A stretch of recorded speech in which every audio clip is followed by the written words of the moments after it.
words in your experience.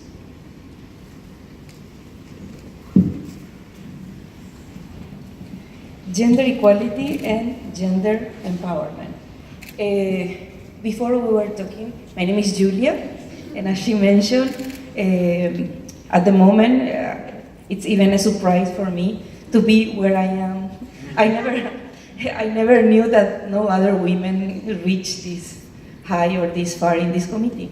But anyway, for me, the empowerment of women has many aspects, because we're talking about self as a human being, self-empowerment, knowing about the rights, knowing about the opportunity, the knowledge, because nobody seeks what he or she doesn't know that it exists. So that is the first. The second is we can talk about the political empowerment, we can talk about the economic empowerment, and we can talk about the gender in general. So empowerment is to know there is an opportunity where you can exercise your right. And gender parity is to have equal opportunities. And equal opportunities also at all levels. At all levels. I always use this example that in the public sector, where the salary is established by law, you know that we all get paid the same amount because the salary is established. But in the private sector, you know that we do the same job, but they are paid differently. So gender parity or gender equality touches many aspects, but starts in oneself, if I can. So another question I think that's important to use as a starting point, and I'm going to ask legislator Lynn about this, is more about women's leadership. And what is women's leadership, and how does that differ at all from men? And I want to just tell you a little bit about Dr. Lynn, because she wears many hats. She's a member of the Taichung City Women's Rights Promotion Committee, a member of the Changhua City Gender Equality Committee, a member of the Executive Yuan Committee of Women's Rights and Promotion. She has had such an impressive background in working on these issues, in addition to being a medical doctor. So please tell us your opinion. Talk about the leadership difference between female and male. First, I must just say I do not like to say different between male and female leadership only based on biological difference. We talk about gender equality, it means you shouldn't to identity they are different only because of their biological sex. So I always believe, just like our Ambassador Fan Yun should talk about we do the gender mainstream policies in Taiwan. Actually, during that time, our president is a male president. So it's the first point is the leadership. I don't think it should be to identity by your biological sex. But female to be a leader or a female leadership is very, very important, because first it could to be encourage girls and boys. And the second, we already knew the glass ceiling. But the glass ceiling in Taiwan, we try to broken that by policies, by law. But more difficult is the glass ceiling actually based on many cultural problems. So if we want to break the glass ceiling, we need to break it by actions, by cultures, and the female leadership is the very important actions to make girls know what we could to do, just like Ambassador Stu, just like you talk about empower our girls. So I always think the female leadership is make girls feel comfortable to know actually we have such power to do everything we want to do. So this is, I think the female leadership really means.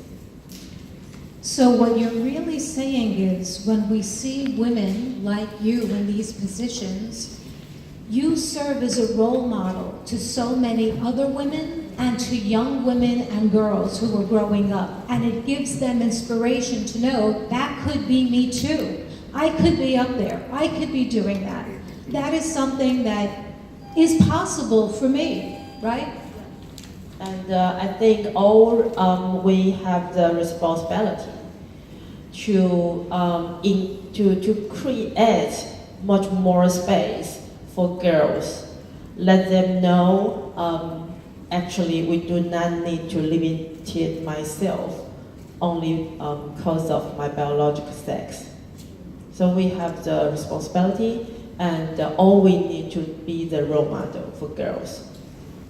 So I'd like to turn the question over to Ms. Maciel Gonzalez. And she is very interesting because not only has she served in the mission of Paraguay to the UN, but also she has served her country as a Minister of Planning for Economic and Social Development, the first woman to hold this position. And she's been an advisor in international cooperation to the government, both on the technical and the financial side. So she has a very rich background, and I'm sure that you have a lot to say about that. Okay, first of all, Faye told us about the SDGs, right? Many of you maybe remember the MDGs, Millennium Development Goals. Then we had only 8 goals and 15 years to implement. This time, we have more goals than years to implement. 17 goals and 15 years. That's one thing. The other thing that I find interesting is that, resources, every time we have less and less resources. And the people out there, when I say the people out there, all the contributors, all the high-level forum, they realize that during the Millennium Development Goals, children, youth, women, and elderly were considered the vulnerable people to take care of. But in these SDGs, they are partners. Because of a lack of resources, we need creativity, we need innovation, good administration. Who are the creatives one? I'm sure many of you administer your home. Who are the best administrators?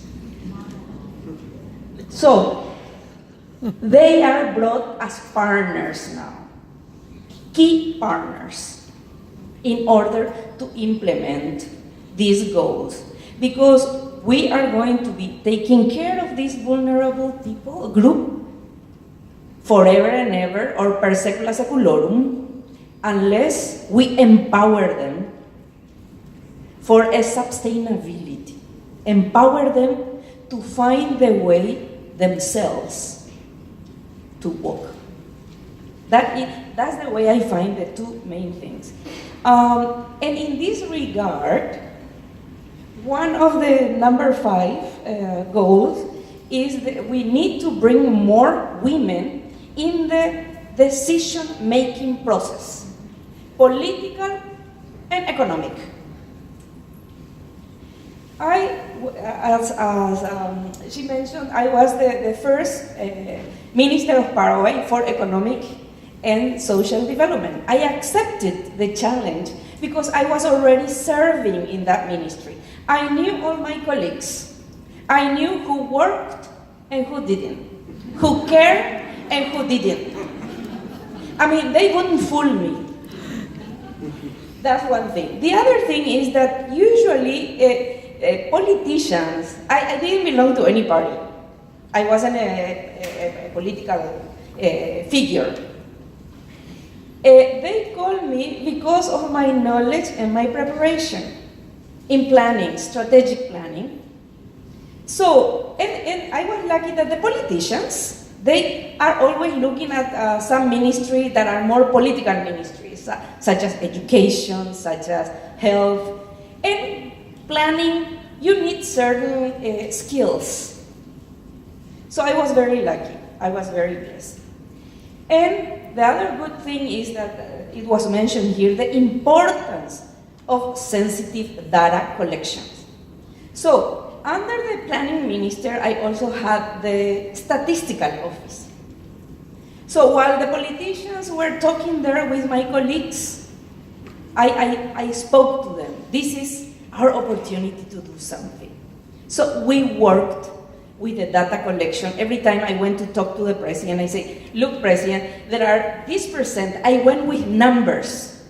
So the arguments are more convincing. You cannot address something that you cannot measure. We cannot say many women or some women. How many? UNFPA, UNFPA, PFA of UN, they stress this need of data collection. And whatever argument you use, it's important. It will be 100 times stronger if you go with real number. And if you want to address realistically something. So, going back again, the importance of leadership and bringing more women in the decision-making process, it is hope. As women know all the vulnerabilities, they might come up with good policies or more real policies to address such a complex issue as poverty. That's number one. Number two, it is also, for all of you, that goal number 17, it is very important. And it goes what Ambassador Fang said, together we are more powerful. Whoever thinks that will address such a complex issue as poverty from one sector or two already lost the race. We need to exercise. Now, when it comes to policy, with public policy, we are talking about people in government. So we need more women in the government sector and also in the private sector. We need to join efforts. And that's one of the reason why I was actually in 2015, they invited me also to share my experience about the policy. And just to give you one example, while we were working with my colleagues so well, elections again came. As I did not belong to any political party, I was invited to resign. I couldn't bring constituents, right? But the work remained there. And the people that know or have knowledge about the work, I'm not saying the work well done, but something that makes sense, acknowledge. So that portion of the work that we did served later on to establish the mid and long-term plan for the following minister. So it doesn't matter. Sometimes we need to go one step behind in order to advance three. And I always say, it doesn't matter who takes the credit, as long as the work is done.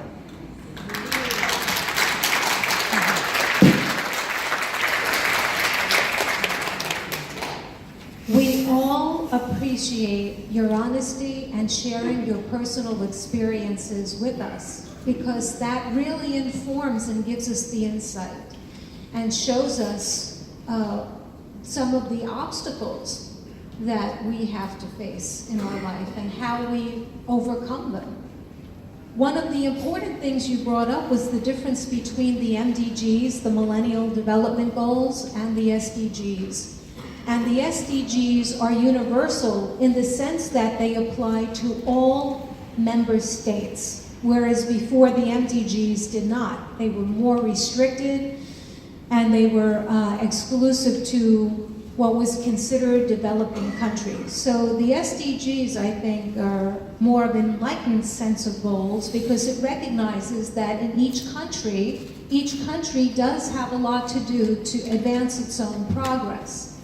So that's an important distinction to remember when we talk about the SDGs and we talk about what needs to be done, because it's all countries in their own country, but all countries working together, and that brings us to 17 again.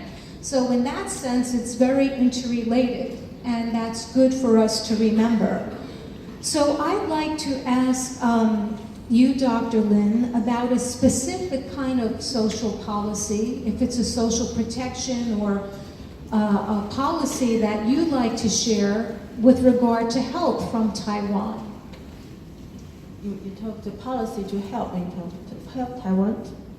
Health in Taiwan and how that can impact and benefit women and girls, and how that might benefit society as a whole. Okay. First, I want to talk a little about the SDG. Is actually in Taiwan we hosted some conference to discuss about SDG. But very interesting about when we talk about the environment protections, talk about health issues, welfare or equal, that most of the joins are females, the women's join this. But when we talk about the industry, talk about economic, more men interested about that. But actually, this is not really correct, because all this is the issues when we talk about SDG, it means sustainable and development. So when we hosted this conference, I always try to break the stereotype. We hope all the different gender, or you need to consider it about sustainable, but also you need to consider about development. Because if always the women are care the equal to care the environment, and the men only care about development, about economic, or we never to get the equal pay day. Because always women, we are care about this maybe lower income and much more about the protections issues, but not these issues about economic systems. But actually, we need to join that. And second, you talk about policies in Taiwan. This morning I joined another conference. I talk about in Taiwan why we have the gender equality development. The key is education. The equal right in education, then the equal right in the labor, in the how to get the work, how to get the education, how to get the positions in the social. That will be very important to make our society more equal. But in policies, just like our ambassador mentioned about, even we change a lot of law, make all the children's, the parents could to decide the family now. The father and the mother, they have equal rights, but until now is less than, and remember about 13% or 70%, the children are the same with mother's family name. So the policy is important. For example, we have another policies try to encourage women to balance their work and their families, because this is the families, especially childbearing, is most affect the women have the development in their work. I still think even we try to have more balance. For example, this year we have a new law about all the families, all the families in the husband and wife, or they have the same rights to have the childbearing vacations, the same rights, and if they have children, 2 children younger than 3 years old, both of them could to have the vacation at the same time. That is very important because before only one of them could have the vacation for childbearing. So most of the family where the wife will quit their job. But this year we changed that, became both of them could to have the vacation at the same time. So it will be more that the families could have the opportunity, they could to bearing the children at the same times. That the husband understands how difficult to bearing children, and at the same time make the female not only the one to choose to stay at home to quit her job. So this is new policies for our labor. That's pretty impressive, this new kind of vacation. And if you think about it, if you've had children yourself, or if you know people who have had children, 2 youngsters under the age of 3 at the same time is a tremendous amount of work, right? So that is a pretty impressive new policy. Did that just go into effect this year, 2019? Is that coming into effect? Yeah, it is. Well, that leads to the next question, though, about childcare, because we know